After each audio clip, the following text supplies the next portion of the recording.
Ladies and gentlemen, good day and welcome to the UGRO Capital Limited Q4 FY23 earnings call. At this moment, all participants are in the listen-only mode. Later, we will conduct a question and answer session. At that time, you may click on the raise hand icon to ask a live question. Please note that this conference is being recorded.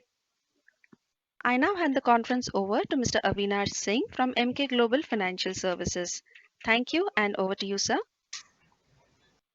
Yeah, thank you. Ladies and gentlemen, good afternoon. On behalf of MK Global Financial Services, I welcome you all to the Q4 FY23 results conference call of UGRO Capital Limited. We have with us from the management Mr. Sachindranath, the Vice Chairman and Managing Director, Mr. Anuj Pandey, the Chief Risk Officer, Mr. Amit Mande, the Chief Revenue Officer, and Mr. Kishore Lodha, the Chief Financial Officer. So without any further delay, I would like to hand over the floor to the management for their opening comments. Thank you and over to you, Kishore. Good evening to all the participants. On behalf of UGRO Capital, we thank all the participants to take time out and participate in our investor call for the result of this quarter. We continue with our growth momentum where we have touched an AUM 6,000 crore versus 3,000 crore of last year, registering a growth of about 105%. I will quickly run you through the financials performance of the quarter as well as for the whole year. Our gross disbursements stood at around 7,200 crore versus 3,138 crore during the previous year.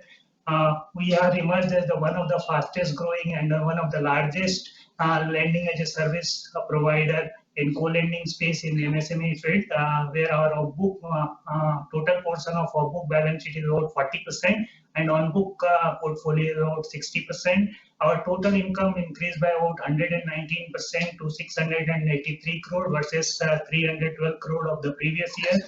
Total net income increased by about 123% to 390 crore versus 175 crore of the previous year. Profit before tax has increased fourfold to 83 crore versus 20 crore of the previous year. And profit after tax stood at 39 crore versus 14 crore during the previous year.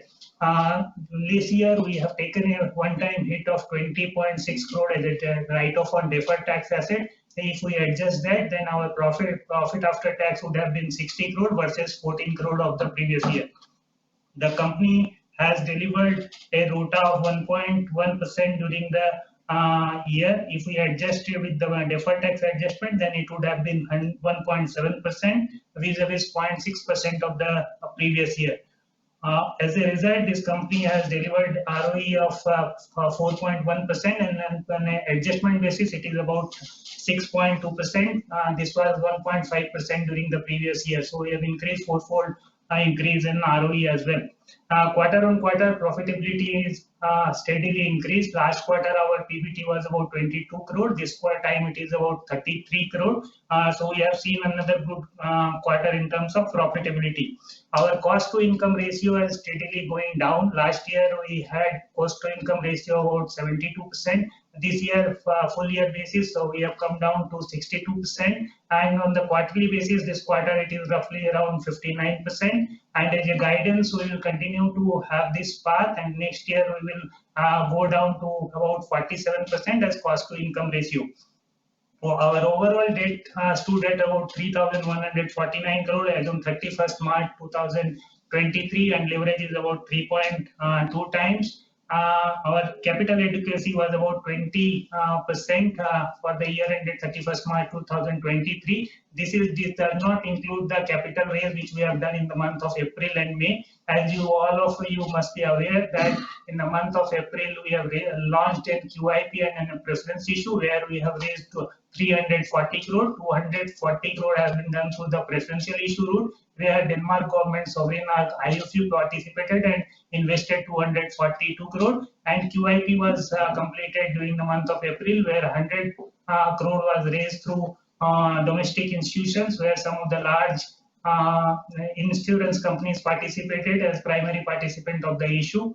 Overall, the credit quality has remained quite stable. Our gross NP has come down from 2% to 1.6%, and net NP has gone down from 1.6% to 0.9%, which is quite healthy.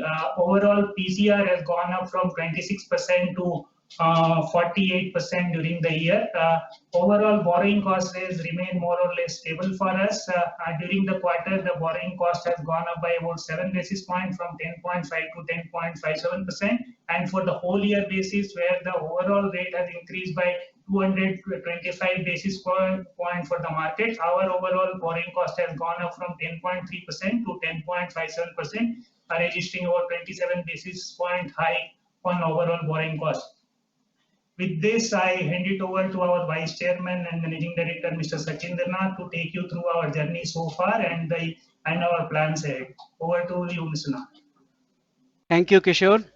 Before actually we start the formal presentation, all of you normally see the quarterly result presentation, which is all about the numbers. As a young company which has just started its journey 4 years back, we recently launched our brand campaign, and we wanted to show you the campaign itself. The reason that why we wanted to show you the campaign is because it's a unique proposition for customer, and we have tried to deliver that proposition through what goes in lending when we provide the instant credit. So it's a film about a business owner inquiring about the unavailability of the material due to shortage of funds. He sends an SOS via his mobile phone, which is represented in a bottled message and picked up by a pelican. How an analyst, represented by a rooster, an emperor, how the KYC, how the large portion of data is used, and then within minutes the credit is delivered, is represented by this film. Please watch.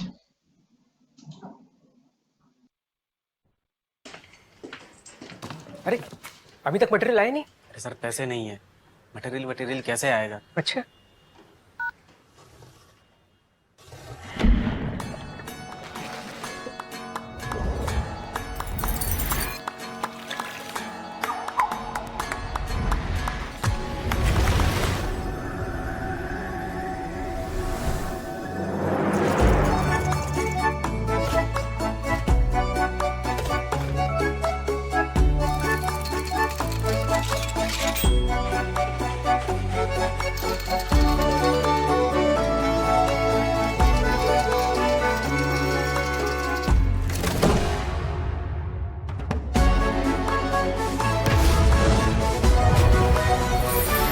पैसे का आप भी tension मत लो। Ugro capital का grow x app है ना, अब आपको भी मिल सकती है नॉन स्टॉप बिजनेस करने की आजादी। इतनी जल्दी?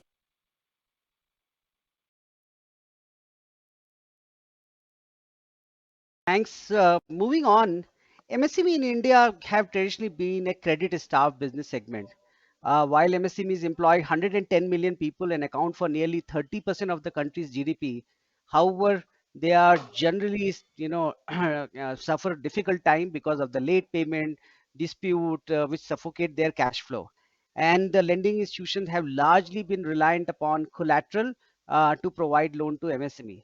This is transitioning, and we genuinely believe the next decade or 2 decades is the decade for MSME financing in India. What we have seen for consumer financing, and we have seen multiple institutions getting built around that, is the time has come wherein few set of very digitalized data would explode the credit for MSME. The advent of GST, and in smaller entities are now finding it advantageous to report the top line, resulting in very robust compliance. If you combine multiple other data set, which is the banking data, which is the repayment behavior from bureau, and now there are more inputs which are getting, and you have the ability to combine this, you can actually genuinely assess the repayment capacity of a borrower, and that leads to the credit. While all of us as lenders continue to do pure cash flow based lending without collateral, with collateral, but eventually our belief is that the lending would not remain restricted purely basis the collateral. There is a massive ecosystem around OCEN, account aggregation, are getting built up. UGRO is pioneer in most of that, and the following video will showcase you that how actually it is functioning before we do a quick deep dive in terms of what we have built around it.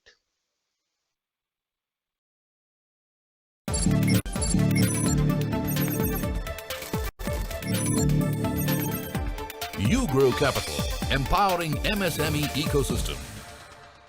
Is a lack of collateral coming your way to raise funds for your enterprise? Well, then cash flow based lending could be your solution. Cash flow based lending is an innovative approach that takes into account the complex nature of an MSME's cash flow, providing quick assessment of credit basis their cash flow projections, and with the evolution of GST and banking based models, powerful machine learning tools are now available to make this process even more efficient. To further leverage the digital revolution in finance, the government is also stepping in with initiatives like Open Credit Enablement Network, better known as OKN, and account aggregators. These initiatives will help the MSME segment to have access to easy and convenient credit. So, if you are an MSME struggling to access the funds you need to grow your business, cash flow based lending could be the solution you've been looking for. UGRO Capital, empowering MSME ecosystem. Thank you. I now hand over the conference to Mr. Anuj Pandey. Anuj, as you know, is our Chief Risk Officer. Our entire technology team and our data analytics team also reports into him. And he, not only passionate about it, but obviously the entire ecosystem around our data and tech is built basis the guidance and leadership which he provides along with his team. Over to you, Anuj. Thank you, Sachin. Good evening, everyone. This is a good opportunity actually to look back, and I wanted to tell you all when we had started in 2018. Our mission was we used to call it solving the unsolved, and that solution in our mind was to make a scientific template around underwriting to MSMEs, which is sustainable and scalable. And in the next few slides, I will demonstrate and tell you what all we have achieved in that direction. So this is a short highlight slide on how we have scaled up and how the data system ecosystem around us has also evolved. Just to give you a few numbers, in the last 4 years, our proprietary growth score has been applied to 63,000 plus customers. We have analyzed more than 1.9 lakh bureau records. We have analyzed more than 93,000 bank statements, and we have analyzed more than 34,000 GST records. And this has happened because we have been able to make a platform where onboarding of documents by customer has been made seamless with a click of button. And on the back end, there is a technology module which is working tirelessly 24/7. This has resulted in we having 48,000 customers live today. The gross banking turnover of the customers whom we serve is now close to 1.6 lakh crores. We are into about 25% of the top PIN codes in the country where the SME concentration is high. We serve more than 115 plus anchors and OEMs. But what I am most excited to share is what the future is looking like and the power of network science, which we now have the capability to see and in very short future to encash.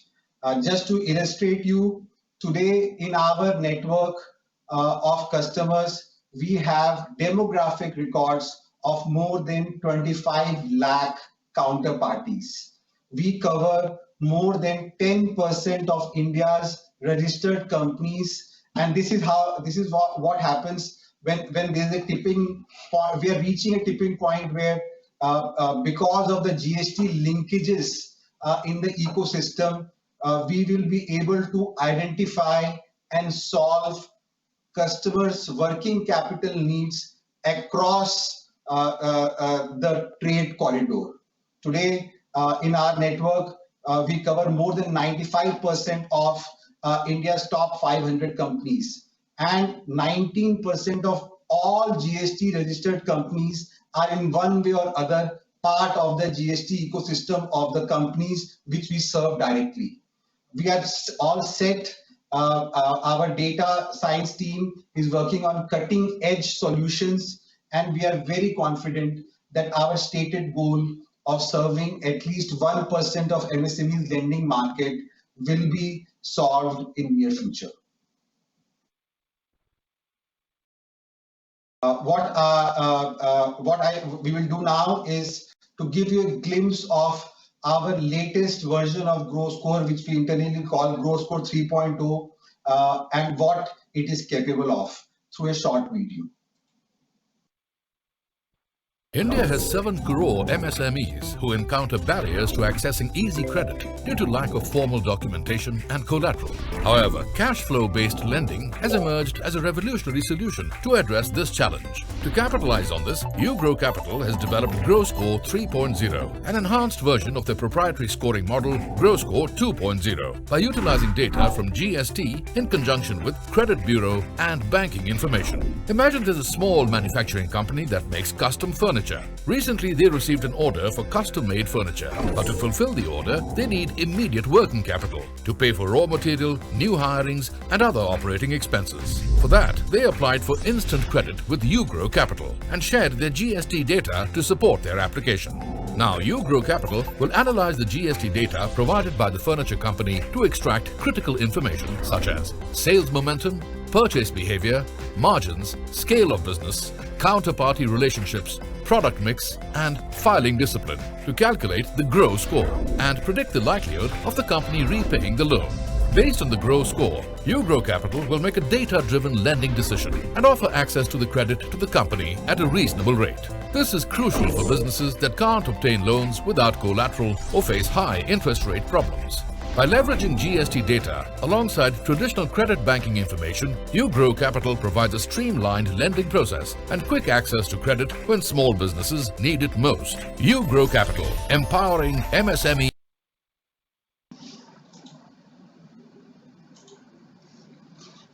So you would have watched the video. I will take a few minutes more to explain the building blocks of our flagship GRO Score 3.0. This is at the very heart of the underwriting model which we have developed for SMEs. At the very basic, this GRO Score is based on 3 components. We use GST transaction data for last 24 months, which is available on a click of button through consent of the customer. We take last 12 months bank statements of the customer, which again today is possible with a click of button, and the repayment history of the customer from the credit bureau. Our belief right from day one was that we should take documents which are very easy to upload for the customer and at the same time gives us the most accurate picture of the current cash flows. So all our modeling has been done basis these 3 document sets. What we have done during the course, and currently we are in the 3rd generation, that's why it's GRO Score 3.0, is that we have invested a lot and developed a very large library, which we call a feature library. What it does is it looks at all the possible parameters in the repayment history or in the banking transaction or the GST transaction, which can have correlation with the future repayment behavior of the customer. And then we allow this data feature library to be accessed by the in-house developed machine learning platform. And what it does, it's that it keeps triangulating this data and keeps checking with the corresponding future portfolio behavior of the customer. And during this process, it comes up with a scorecard with the most important characteristics. The beauty of this model is that it keeps evolving on its own. the GRO score today, which we have made, has the ability to predict probability of default for the next 12 months. So typically what we do is that we allow it to run for at least a year, look at the results, and the machine then weighs in on how accurate it was, and then if required, changes itself. So this is a self-sustaining model, and it has a capacity to keep enriching itself as more and more data feature is discovered. And finally, it's very important that we keep checking whether the GRO score which we have developed has been working well or not. And for that, we have arrived at a framework where not only we keep checking the repayment behavior of the customers whom we approve, but also we keep checking the repayment behavior of the customers whom we have not disbursed. And this allows us to not only get data of our own disbursements, but also what the customer and how the customer is behaving with other financiers. Just to illustrate that, we have made a very simple two-line graphs. The bottom line is the portfolio behavior of the customers whom we have disbursed by the risk bands of GRO score. Our GRO score gives classification of customer in 5 risk bands: A, B, C, D, and E. A being the best customer, the probability of default for the next 12 months would be the least, and E being the worst customer, where the probability of default in the next 12 months is higher. So what the picture on the left hand side illustrates is that the risk ranking and the portfolio behavior as predicted by our GRO score across risk bands A, B, C, D, E is not only holding for our own customers, but also for the customers who were scored but not disbursed. So across the width of the data which is available, it is a proof that it is working well. On the right hand side, it is we have demonstrated the portfolio contribution by GRO score, and currently approximately 88% of the portfolio customers have a GRO score of A and B, which for the future which is very encouraging, because we know that overall the portfolio performance will continue to do well. Thank you. Now I hand over the mic to Amit, and he will take you through more business details. Over to you, Amit. So thank you all for joining the call. As we go ahead, just wanted to run you through our journey for last 5 years. This 5 years journey has been nothing but eventful. As you would recollect, we raised our first capital in July 2018, a capital of 900 crores, and we set foot for this interesting journey to really empower the MSME ecosystem. During these first 6 months, we built risk models, we built an entire sectoral approach, and we disbursed our first loan in Jan 19. I think that after that setup phase, when we were ready to really scale up, we saw 2 macroeconomic events that would have, which were disruptive, and that changed, that kind of changed the course. We had one IL&FS crisis that happened, and then of course in March 2020, COVID set in. By then we had created a book of about 890 crores and 860 crores, and so once the COVID had set in, we took a little pause, and that we had the power of capital behind us. We decided to invest our time and energies into building infrastructure, hiring the right set of people, building our technology stacks, and continually enriching our risk models. So once we had really built these blocks during our COVID times, once the COVID was past us, we started our growth phase. Since Q3 of 2021, we've been growing at a very brisk pace.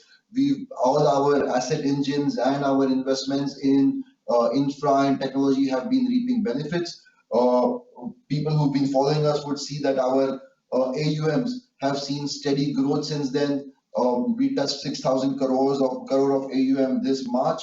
And as we now go forward, we will continue to harness the efficiency of our GRO Score 3 model. We will continue to scale our lending as a service model, where we will have multiple partnerships on co-lending and co-origination.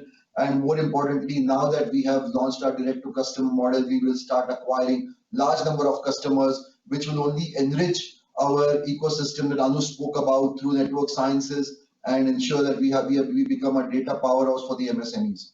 Now that we are also supported by the capital raise that just happened in April, we are all really set to look forward to a great 2023-24. So very quickly, in terms of the last three pillars that will help us grow next year, at the center, of course, is the key and our proprietary GRO Score 3 model. On the asset side, the asset side continues to grow very strongly with 4,500 crores of disbursements last year, and 1,400 plus crores of disbursements in Q4.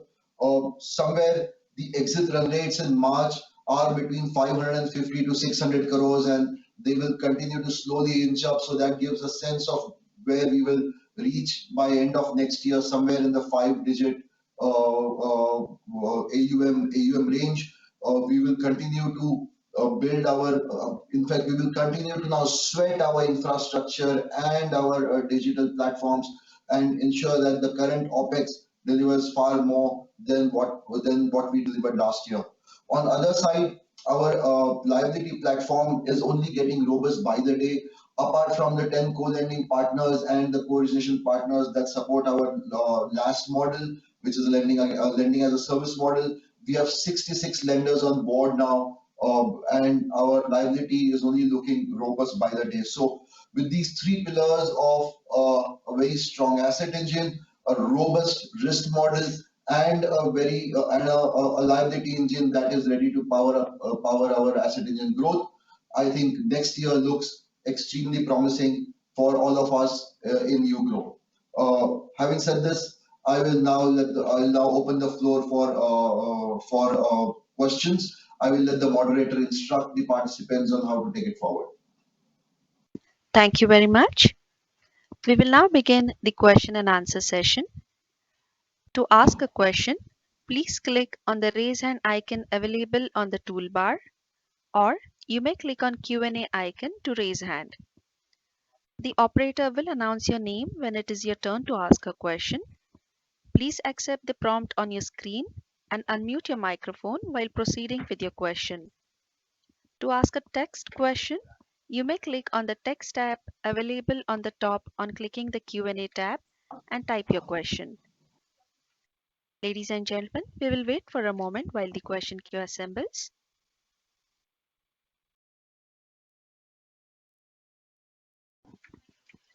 We have a first question from Vikas Mistry from Moonshot Ventures. Please go ahead.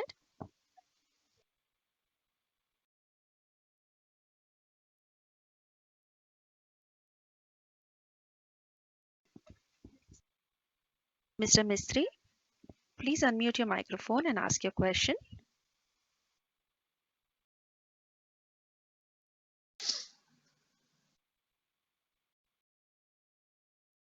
Hi Vikas, are you asking the question?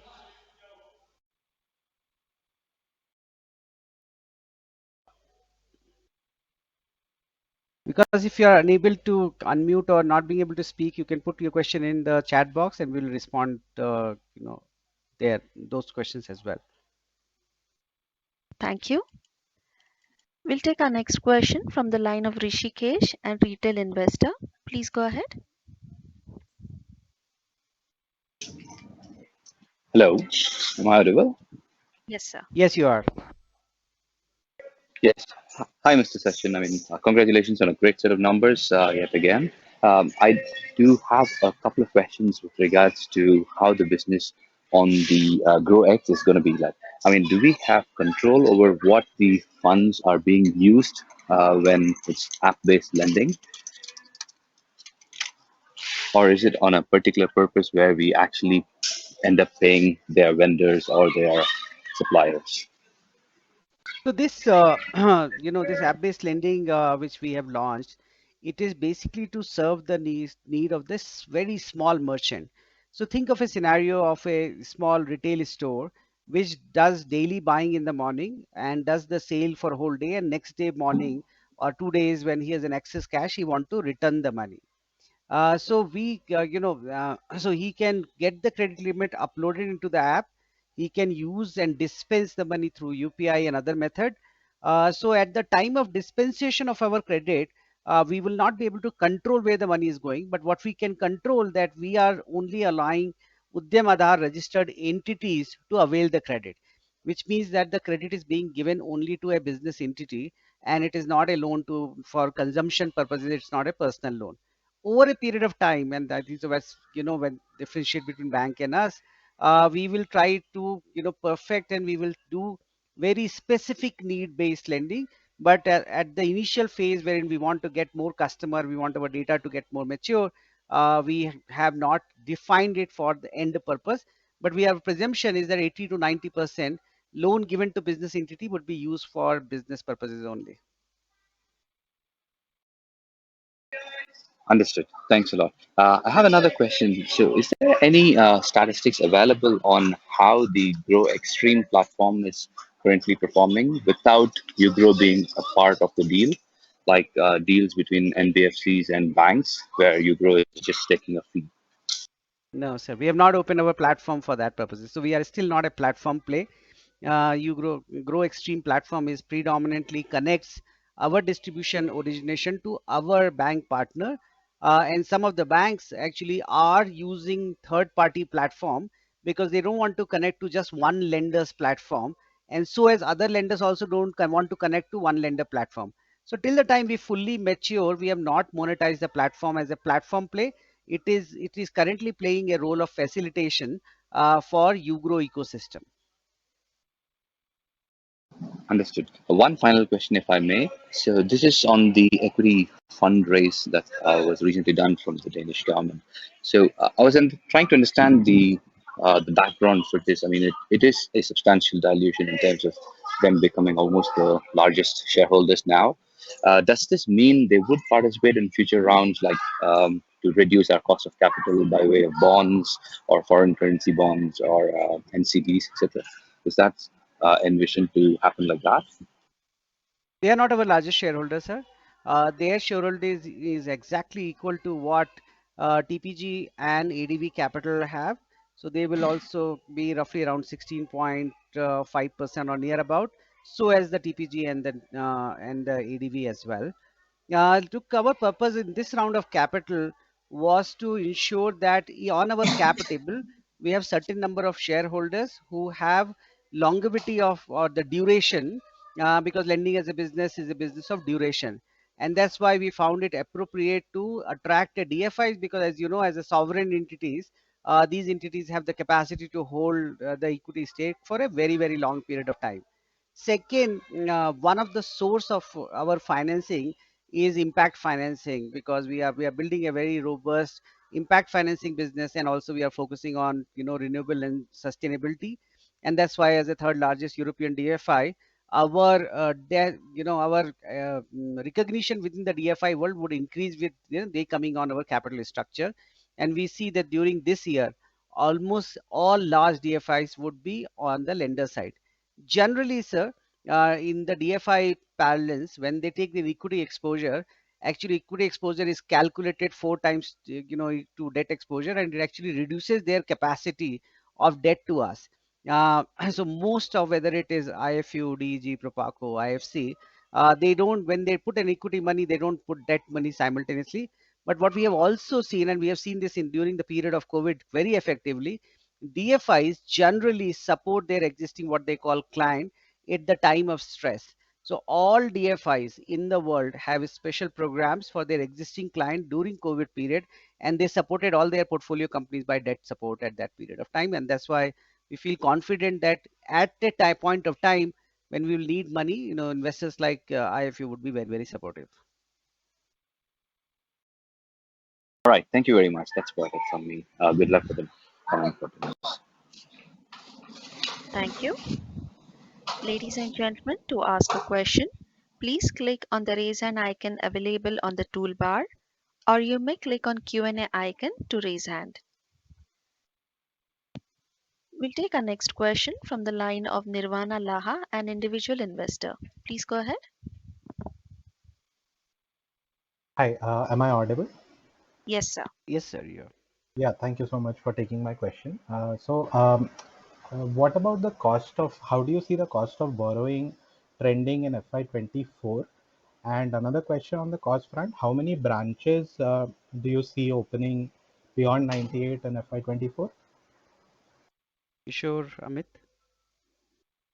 So, as we have seen recently that inflation is getting slowly under control. So, April month inflation numbers are very encouraging, where the retail inflation has come down to 4.7%, and in fact, WPI has gone into negative, which has happened after almost 18 months.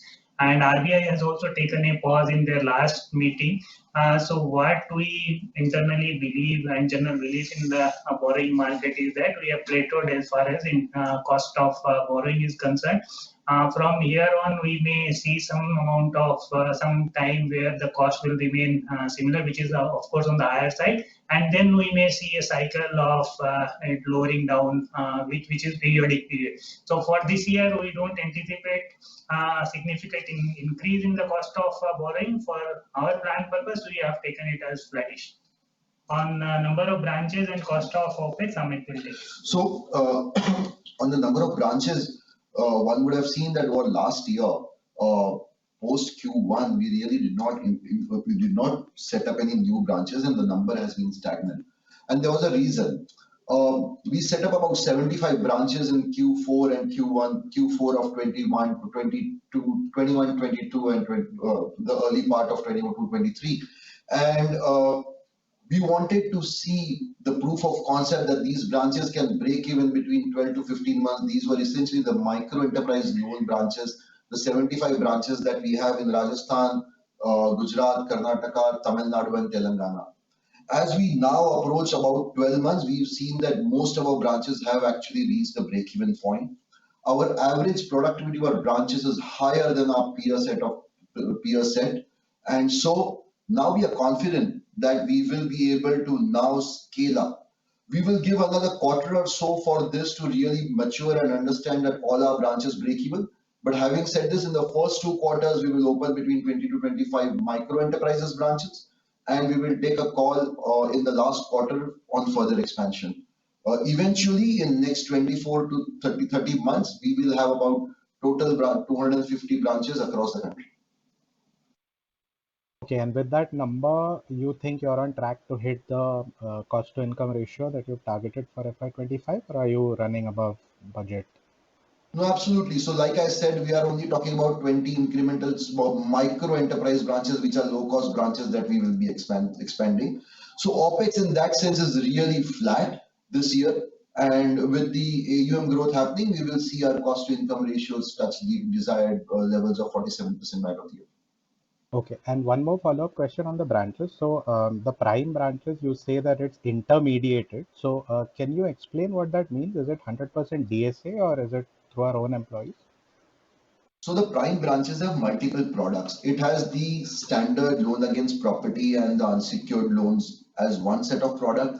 It also has equipment finance and supply chain finance as the ecosystem products in the prime branches that we do. The prime products, or rather the loan against property and the business loan products, are DSA driven and intermediated. The equipment finance, the supply chain, and our direct to customer product is there is no intermediation.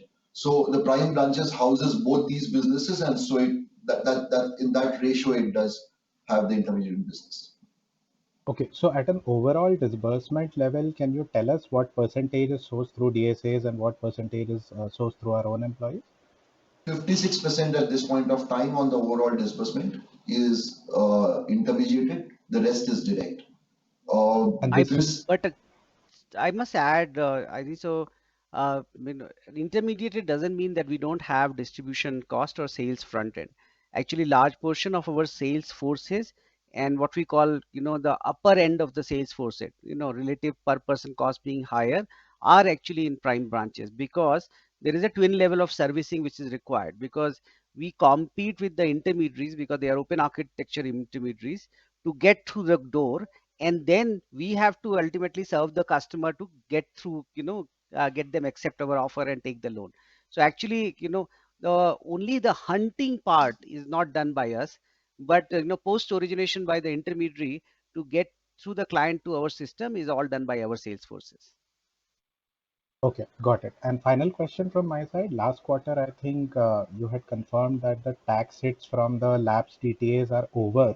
So can you just confirm that for this FY24, are we foreseeing any further tax hits?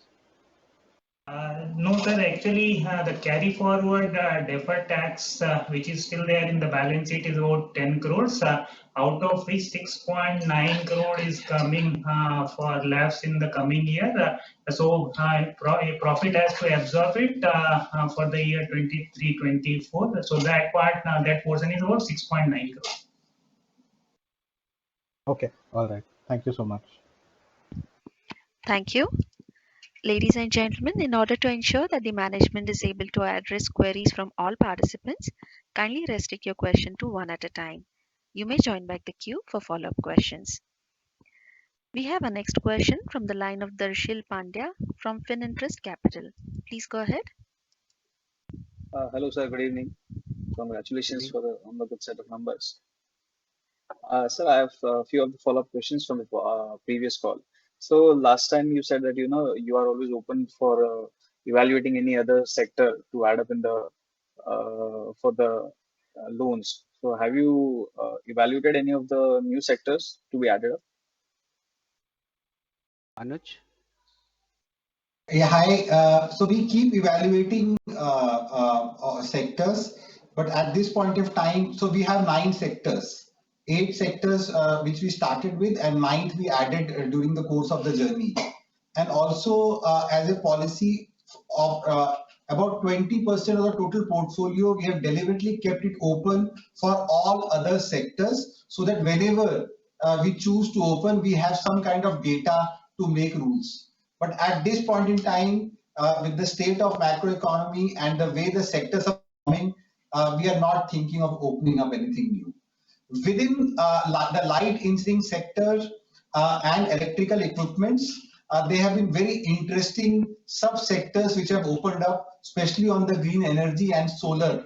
And those, though are part of our large sector list, have thrown open new opportunities for us. So for the near to medium term, we don't see any reason to open a new sector, but of course we will keep exploring interesting opportunities within the sectors which we work with. Okay. And as you said on the last time, you would be increasing the mix of off-book and on-book AUM. So right now it's at 40 to 60%. 40% is for the off-book and 60% is on the on-book. Where do you see this mix coming, like going forward? Going forward, we will steadily increase the percentages of our book. As a stated objective, we have said that by year 2025, we will reach 50% as of book and 50% on the balance sheet.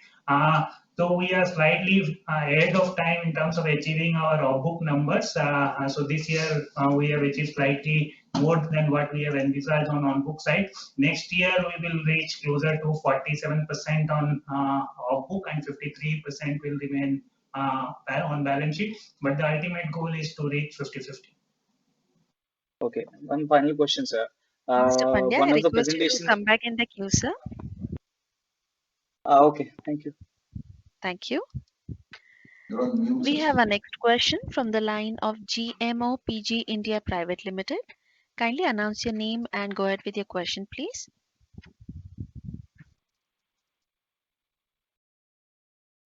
Hello, am I audible? Yes, sir. Yes. Yes, I'm Piyush Bothra from GMO PG India.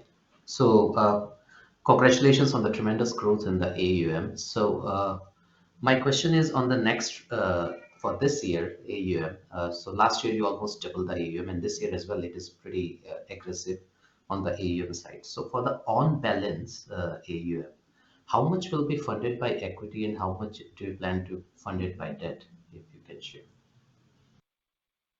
So I will take this question. So for this full 12 months, so we are not envisaging further equity infusion. So the 340 crore which has come in, that would be the only equity infusion for this 12 months starting from April 2023.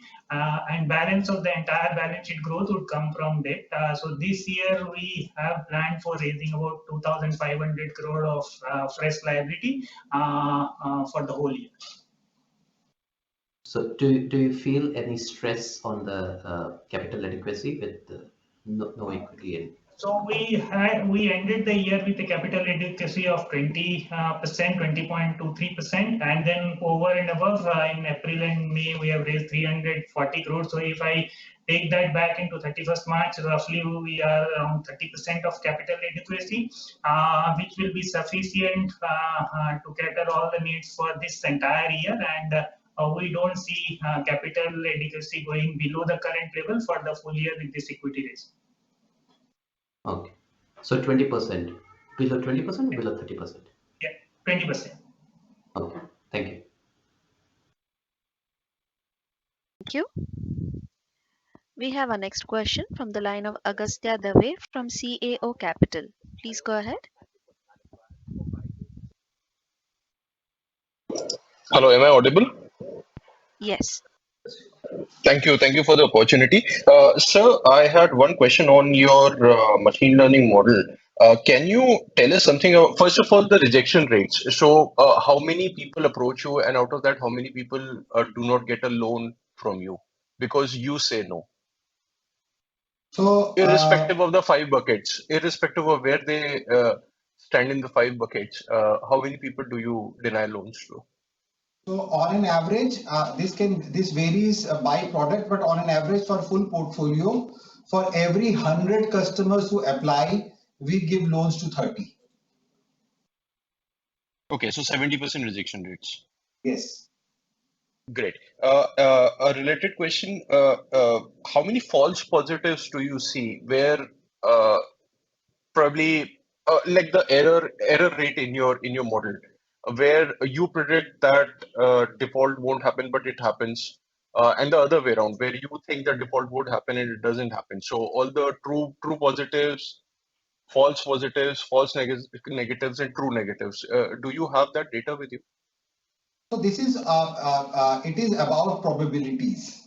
Yeah. And our model is giving a probability, and the model has a Gini coefficient, and all Okay. our models have a Gini coefficient of more than 50%. But I get the gist of your question. Broadly, you are asking by risk bands, if the probability of default for next 12 months at a portfolio level was X%, do you Right. after 12 months, what do you see? Is that the Yeah. question, right? Yeah. So Very roughly, similar. Yeah. yes. So we have seen that it is very similar to what the model is predicted. In absolute terms, it may not match exactly, but from trending terms, it is directionally what our score has been predicting. Okay. So given so loss given default, what kind of losses do you see if a default happens? So our scores are probability focused on probability of default.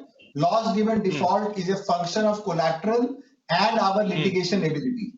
So in our own experience so far, the loss given default on secured loan is close to zero. On Okay. loss given defaults on unsecured loan is relatively higher, Okay. but it is not 100%. And generally, what is the percentage of secured loans that you have? We of the total portfolio, 70% of the portfolio is secured. With what kind of LTV? So I will divide this into two. Secured is for hard collateral, either property or machinery. For property, on an average, the portfolio LTVs are around 52%. On Okay. machinery, the portfolio LTV would be closer to 70%. Okay, okay. That's reasonable. That's pretty reasonable. One final question, sir. The only thing which comes out, like two things which are slightly problematic, at least from my point of view as of now, and I could be completely wrong, proven completely wrong in the future. One is that you guys have a very low ROE. And where do you see this ROE finally settling? Once you reach a state which is more steady state, where do you see this ROE settling? And the second thing is the growth is like way too aggressive, way too aggressive. So where do you see like a normalized growth rate for you? Um, uh, how will these two numbers finally settle? Can I take this? How and when? How Okay. and when actually? How and when? How and when? Yeah. So think of this. So I presume you are in Bombay, right? Yes, sir. Okay. So there are multiple ways people make convention centers, right? Or make banquet hall. So think of somebody making a small banquet hall, then that goes to full capacity, then they make another banquet hall, and then make a third banquet hall. But it may so happen that the land parcel near to your first banquet hall may not be available. So that's the one way to Hmm. do it. And second is you have seen Geo's convention center, right? Wherein you take large land parcel and you make a large convention center, and such large convention center, when it would happen, then first event itself would have 5-7 lakh people coming into that. So UGRO has Hmm. been designed and built like that. We raised significant amount of capital without having any business, right, on a piece of Hmm. paper, 1,000 crore equal capital. Then we Yeah. bought all the land and will build a large building, and now that large building is being utilized for its capacity. So our growth rate is not a function of surprise, it is a function of upfront capacity which has been built. Personally speaking, I still think so that our capacity is underutilized, and it's a function of our liability funnel, and we could have been much better. We are growing at this rate when you've just heard that our approval rate is only 30%. So for a month of Hmm. March, when we disbursed 600 odd crore, we originated 2400 crore loan. So which means that we have kept our credit completely tight, but still the funnel is very big, and that's why it is throwing big numbers. Second question, and I'll Kishore can give you the numbers, is again the same. Because you have built all capacity upfront, then obviously that upfront capacity would yield little bit of time to generate the bottom line performance. So this company has Right. moved from a 20 crore of PBT last year to 86-84 crore this year. And as you have Hmm. just heard the commentary from Amit, that now we are not increasing the OPEX, and on the Hmm. current run rate basis we will touch roughly around 10,000 crore of AUM, which means your bottom line performance from the current 84 crore would be at least 2.5, 3 times. So we would be Hmm. into the median ROE, a 2-digit ROE number, in the current year, and we'll be Hmm. near to, high double-digit ROE number in a year forward, Kishore, if I'm correct. Yeah, absolutely. So this year we will try our level best to hit double digit from single digit where we are, and the year after we will be into high teens. At let's say 20-25,000 crore AUM, can you guys pay around like 18-20% ROEs? Is that the scalability matrix that I should keep my eye on? Whenever that happens, Where I'm not asking for timeline, sir. No, no, but we are working on a timeline. I think so, somewhere near about that, and that's why in few quarters back we have actually put a very number, and that number was more aspirational. But 1,000 crore here and there you miss. But our target to get to the kind of ROE number is by end of 2025 or so. Around 18%, 18-20%. Great, sir. Yeah, yeah. Thank you very much, sir. The process seems very interesting. All the best, sir. Thank you. Thank you. We'll take a next question from Dishant, an individual investor. It's a text question. What will your FY24 outlook be? Sure, you want to take that? So FY24, as we have discussed during our previous deliberation, that we have a robust pipeline in terms of overall infrastructure. We have closed March month with a disbursement of closer to 600 crore. So this year, full year, we have planned for disbursement of close to 6,400 crore, and we will be achieving AUM, try to achieve AUM of 10,000 crore with an ROA of 3.1% and ROE of about 10%. So this is the plan which has been approved by our board during our February meeting, and we are working on that. Thank you, sir.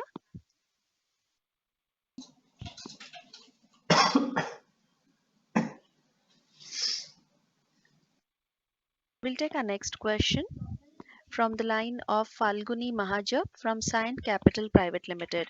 Please go ahead.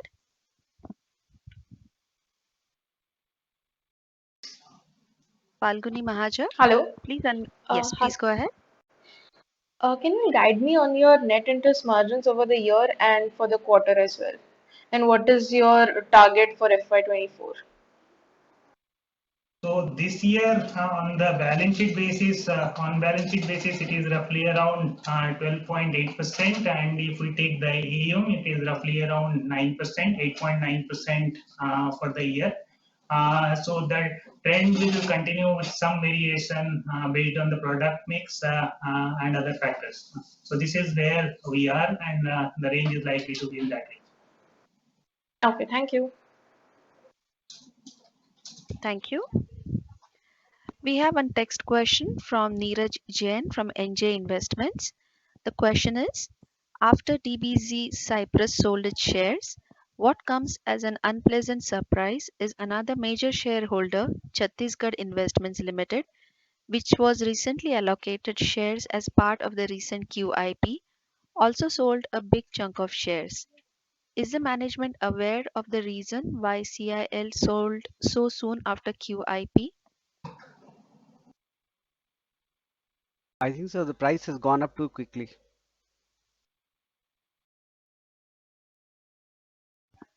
Thank you.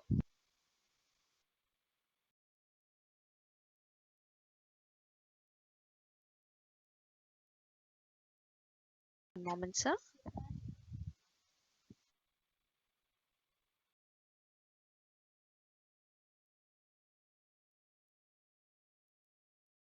We have a text question from Siddharth Arur, an independent investor. Congratulations on strong set of numbers. Though the NPAs have reduced from 2% to 1.6% in March 23 on absolute basis, GNPAs have increased materially. What is the company doing to arrest this?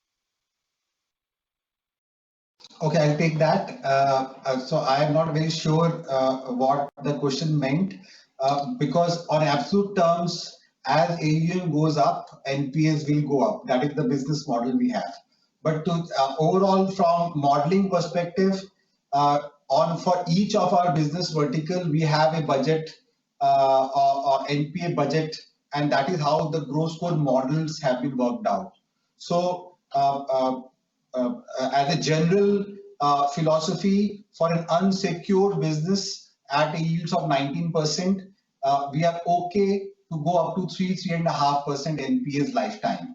For a secured loan backed by a hard collateral like property, we are fine to go up to 0.5 to 0.75% NPA in the lifetime. And so far, we have been well below that. But our scores and our underwriting has been calibrated so that we don't cross these benchmarks. No, so no, the absolute number of GNPA has increased, but as a percentage it has come down, and that is how this has to be looked at. Thank you. We have a text question from Pramod Jain from Purushottam Investofin Limited. When you intend to raise next capital, as you moving up the ladder in the world of financing, where you will face interest war. Since you are still A-rated, so your cost of funds will be much higher than your peers. How will you be able to meet the competition? You sure you want to take that? So next round of capital, as we have said in our commentary earlier, that for this full year we are not looking at raising any equity. Probably in the mid of next year we will look at another round of equity for the growth capital. On the interest rate side, of course,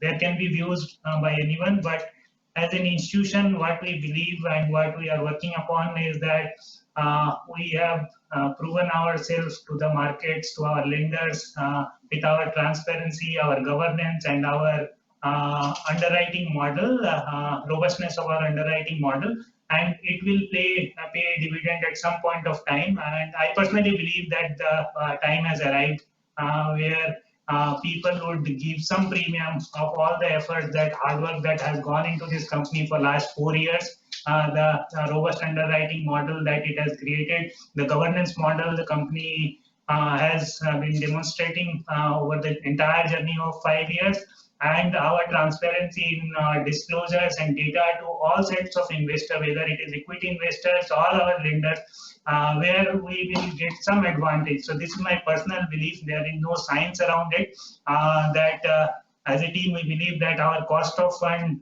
should come down proportional to the markets. Of course, it is open market where rates can go up and down, but we will have some advantage over our peers as we move forward. If I may add, Mr. Jain, I think so. One of the cardinal principle of lending is vintage. So there are two formats of businesses. Businesses wherein the cost of borrowing is a function of parentage. So there are, there are entities which are maybe much younger, 5 years, 6 years, may have a cost of borrowing which reflects the cost of borrowing of who their parent is. So obviously they have a disproportionate advantage vis-a-vis us, but actually they are our partners, most of them. All those such entities are actually doing business with us, so that shows our capability. Second, there is always an inflection point. I'll give you an example of say AU, which in the first 10 years of its journey actually started as a, I think so, triple B minus company, and then went to a double A plus. In current world, look at 5 star, which is into the microest of the micro enterprises segment, which was started as a double B plus company and now double A minus company. As long as you continue on your vintage journey, maintain credit costs, create healthy growth, and generate bottom line performance, your cost of borrowing and rating both would start improving. So I think so with every passing year, that would keep happening for us, like it has happened for many other institutions in India. Thank you.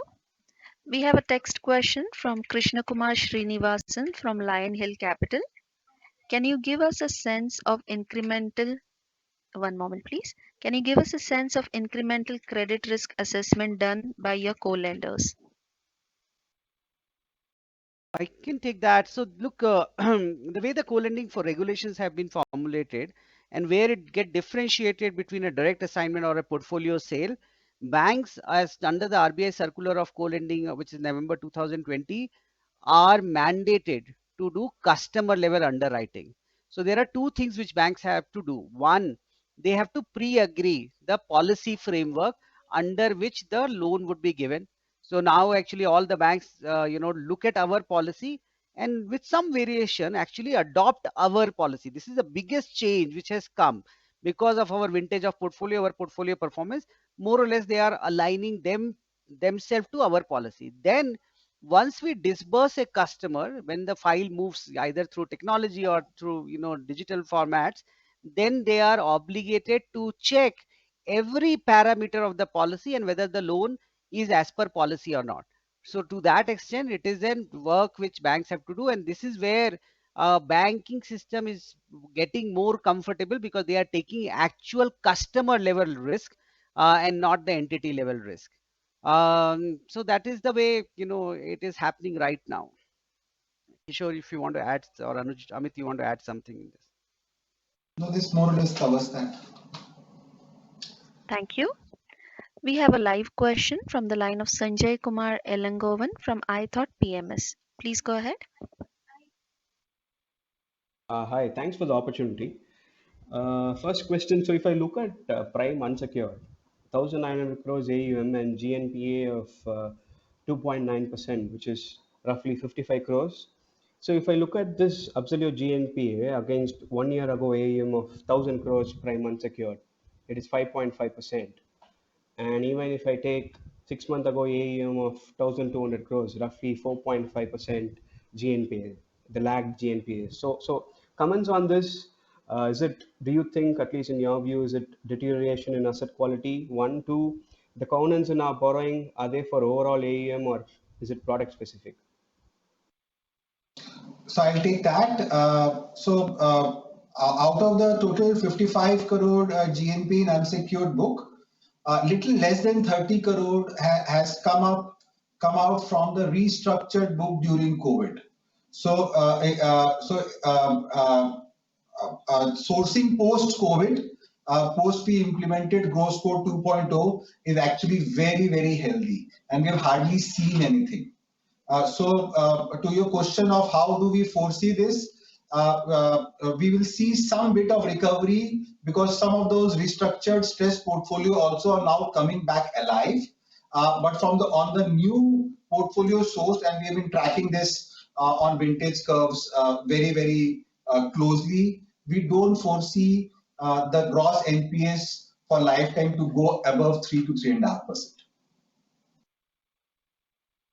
On the covenant, on the covenant side, there are no specific product specific covenant. It is on the most of the time it is on the AUM of the company, and very few cases it would be on the on balance sheet AUM. So no product specific covenant is there for any of our borrowing lines.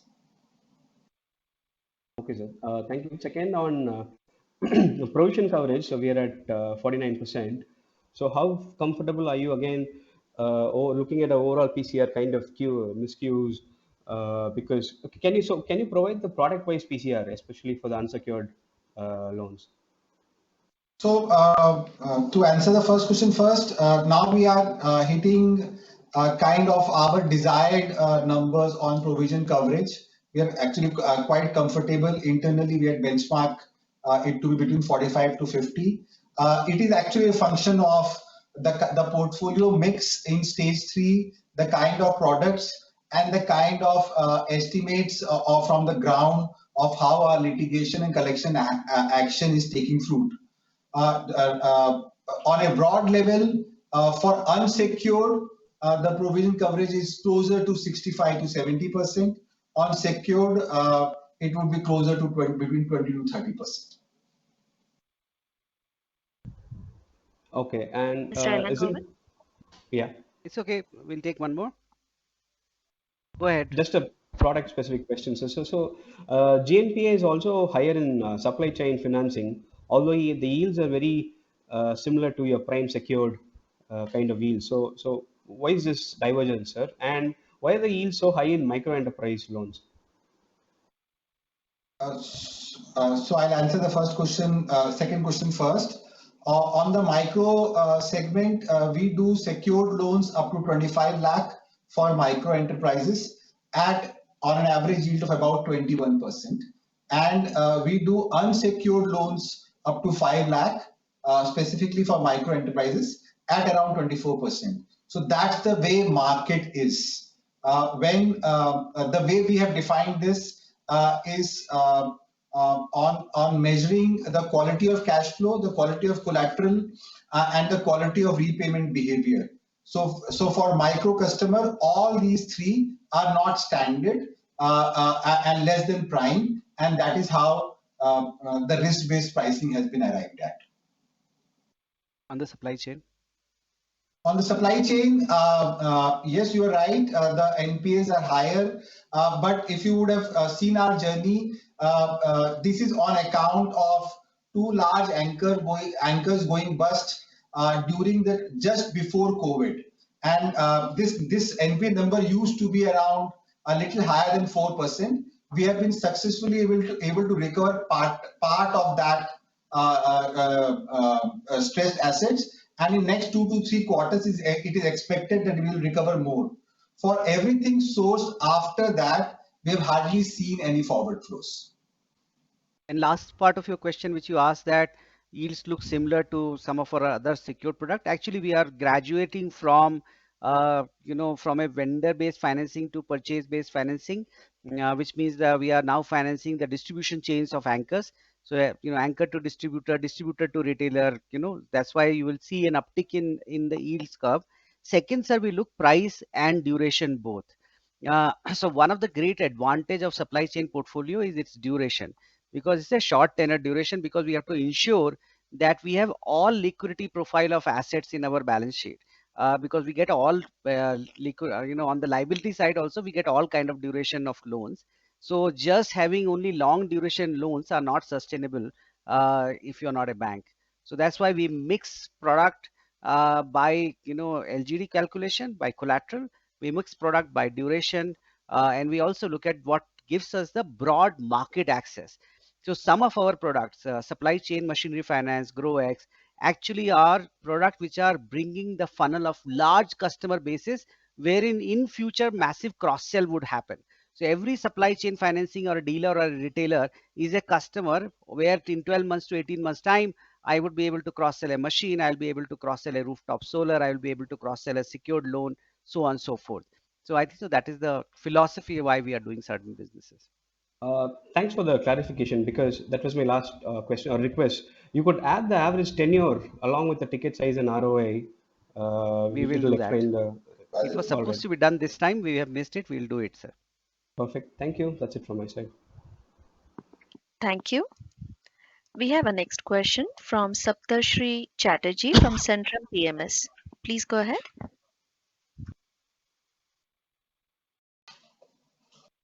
Saptarshri Yeah, Chatterjee? yeah. Am I Yes. audible? Yes. Yes. Thanks for the opportunity, sir. So my question is in terms of one is if you can talk about how much would be your in-house origination versus outside like DSA based origination. Satoshi, we actually kind of touched upon and answered this question. So our intermediated origination is about 55%. The rest 45% is direct origination at our end. Right, great. And if you can talk about also your collection infrastructure, I mean, what would be your maybe 30 DPD and like how many collection agents you would be having? Also, our plan, like one will be touching, let's say 10,000 crore kind of AUM. What would be our plan to how many collection agents we'll be having on the book, on the free book? Oh, I'll take that. Our total stage one assets are around 96.1%. And if you see last few preceding quarters, it has remained that way. So which basically means our 30 plus is in the range of 3.8 to 3.9%. Going forward, we don't see too many changes in this kind, because the way the portfolio construct is and in each product, the way the risk cutoffs are for approvals and rejects. On the collection infrastructure, we have a very large in-house team, aided by a large litigation team and an early warning system, which is developed by the in-house analytics team, which gives early warning signals for the current assets to the in-house call center. And hence, so there's a very large infrastructure which we have built. From numbers perspective, we have close to 180 resources in collections, and as the portfolio grows up, that number will steadily go up. Sure. And if you can also quantify for the year FY23, what would be the slippage and then the upgradation and recovery and write-off number for FY23? So in FY23, we have hardly taken any write-off. And from slippages perspective, the trend which we have seen so far, approximately once an account becomes an NPA, approximately 2 to 3% of that per month is what we have been able to roll back in unsecured loans. In secured loans, we have been able to roll back almost 100% of cases within 12 months. And last question from my side is if you can like give us 2-3 insights, which is like from your machine learning models versus your growth score of 2.0 to growth score of 3.0, which are the key learnings and key upgradations that you have done? Thank you. So the primary addition from growth score 2.0 to growth score 3.0 is the GST parameter. So we have always been using GST, but primarily as an eligibility tool. But in growth score 3.0, what we have done is we have added that as a statistical parameter, and all the data features which can emanate from the GST return, we have added that. The primary hypothesis is that the earliest warning signal for a stressed customer is not the bureau, not the banking, but the GST. Bureau takes typically 4 to 5 months lag before a stress is reported.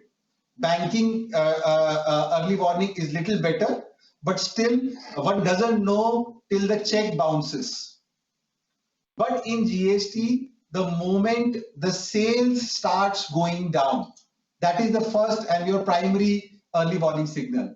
This was our hypothesis, and with this, we built and included that as a major parameter in growth score. Understood, sir. Thank you, and congratulations on the great set of results. Thank you. Thank you. We have a next question from Shubham Sethi, an individual investor. Please go ahead. Hi, sir. Can you hear me? Yes. Hey, okay, yeah. So my question is regarding so in the presentation, we have given a sample illustration where we compare the on-balance sheet versus co-lending model. So there is a field called, so I understand the co-lending spread income, but there is some other income as well, which is around 1200. This is on page number 38 of the slide 38. So I'm trying to understand what is the other income, because it's a significant part of the co-lending model.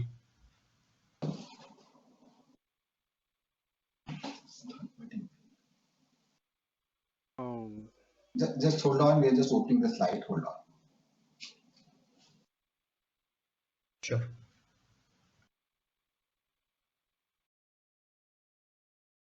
It is the primarily the fee of processing fees and documentation charges, etc., which is normally attached at the time of origination.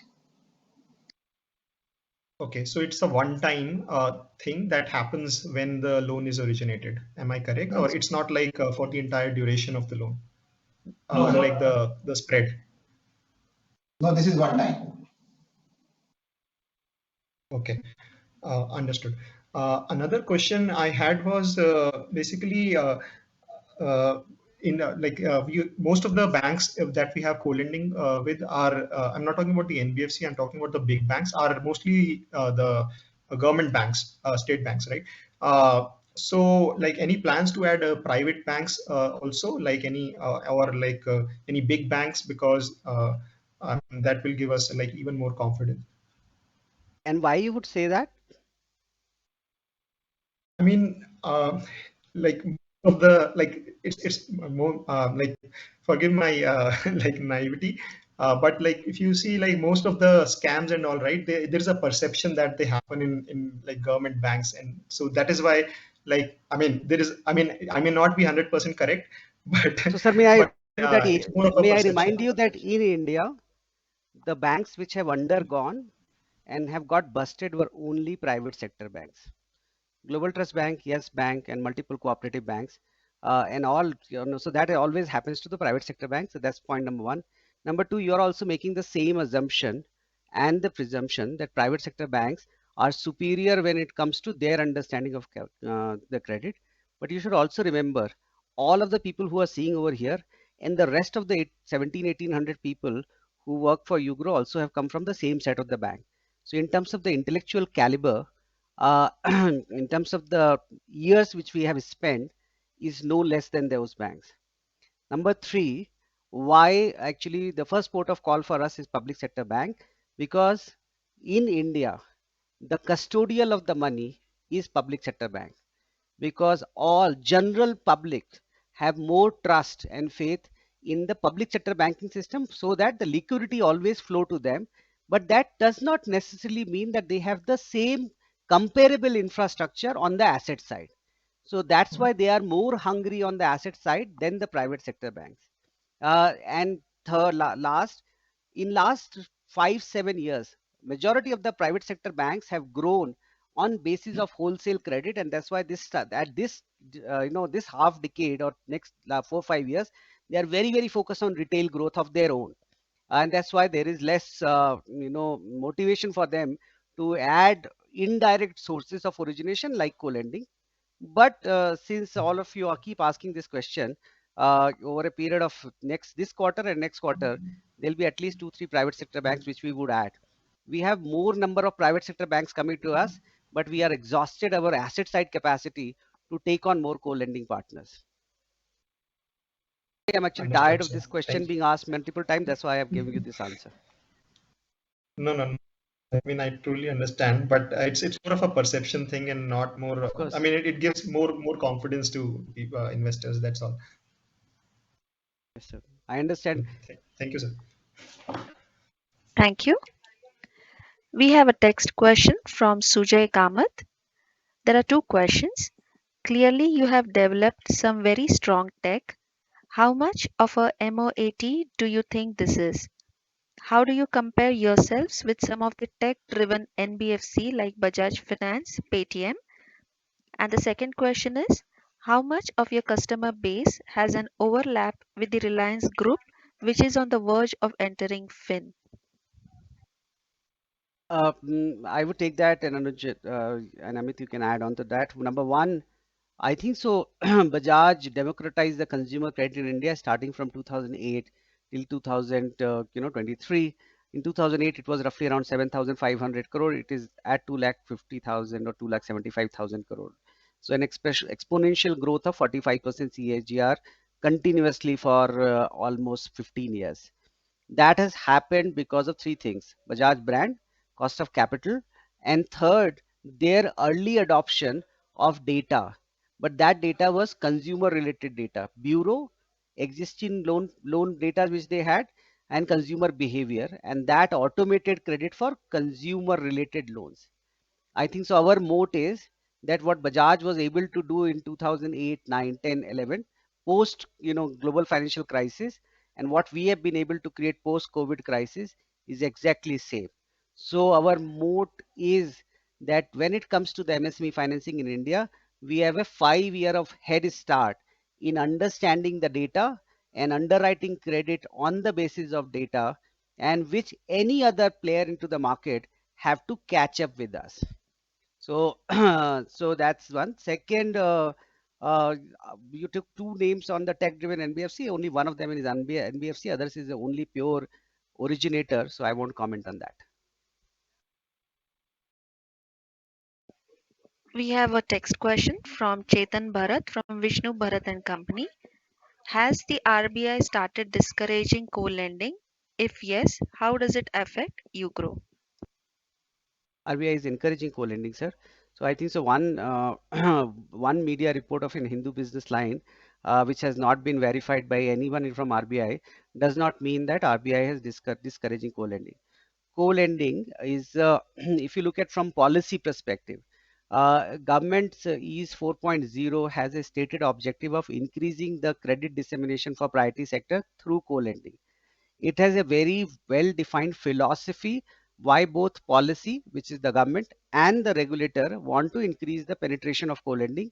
This emanated from the default which happened from DHFL and few other large NBFCs. Banks exposure to NBFC, one, has a 100% risk weight.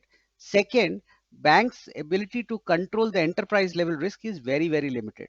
So to balance that out, and recognition of the fact that NBFC actually do the credit dissemination part to the deserving sector, which otherwise banks are not being able to do, this marriage was consummated. So this was an arranged marriage done by the regulator and the government, and it was not a love marriage to begin with, but it is converting to love marriage. And I don't think so that there is any apprehension or a rethinking from a policy perspective. But every time it is the job of the regulator that anything when it grows, the regulator has to ensure that the checks and balances are being maintained, and nobody is exploiting the system. But that's the journey that has happened for direct assignment, that has happened for securitization, that keep happening for every product into the market.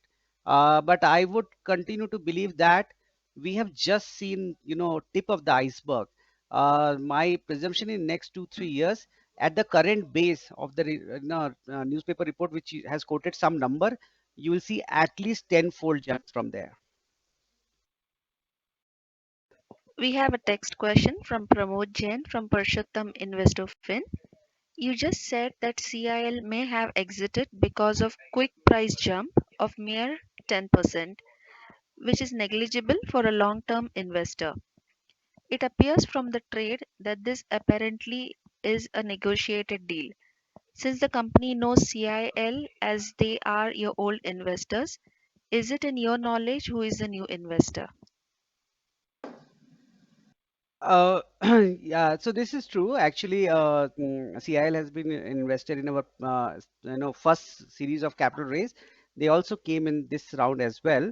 At the time of our QIP, we had more demand than what we have decided the QIP, and actually, CIL has already committed. Our belief is that, and we have not confirmed it with CIL and not have not looked at data, that some of the very large marquee public market investors have negotiated and bought that stake, and that's why they were also willing to sell that stake to them. We have a text question again from S. Bhatnagar, an individual investor. In the roadmap 2025 slides shared earlier, you have mentioned a target of 20,000 plus crore AUM by FY25. To reach that number, AUM after FY23 were supposed to be 7,000 plus crore. We are around 900 crore short of that target. So are we still targeting 20,000 crore AUM for FY25, or that number will be revised? So I think so. Look, when we gave our 2-year number, that was in the context of at that point of time, because our base was very small, we had a large capital, we have a AUM of 1300 only odd crore. And when we were giving big numbers, informally, that, this is the aspiration of ours, people were not, presuming. We wanted to put out that number that this company, its capital structure, its OPEX structure, its tech and people infrastructure is designed for a sizable organization. So I don't think so. We build businesses, as entrepreneurs for decades and multi decades, and we are building a generational institution. So 1,000 crore short in a 1 year and 2,000 crore excess in another year actually doesn't matter. We are in broadly in line to that aspirational number and even much bigger than that. But we'll see. Every year is a year which we have to pass and we have to complete that journey. And there are multiple factors which play, in that liability, macros, overall economic scenario, interest rate cycle.